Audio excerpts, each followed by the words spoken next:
Welcome to This Week in Sport and Human Rights. Our thoughts are with the people of Ukraine at this time and with people everywhere who are suffering the impacts of conflict. We've been tracking sports responses to the invasion and are engaging across the sports ecosystem as sport reacts in unprecedented ways to this crisis. With International Women's Day occurring earlier this week, women and girls in Ukraine have been in all our thoughts. To mark this year's International Women's Day, we focused on the UN's theme of gender equality today for a sustainable tomorrow.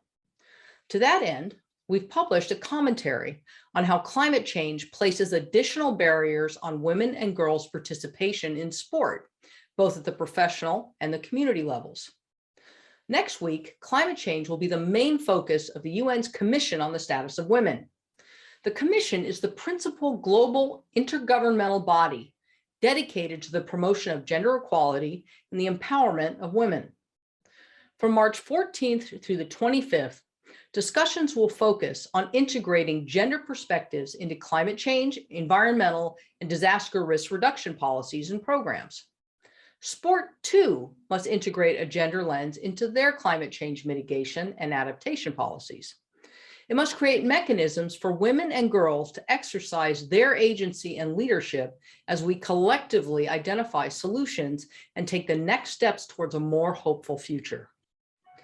This year, a main theme this will also be women's economic empowerment in the changing world of work.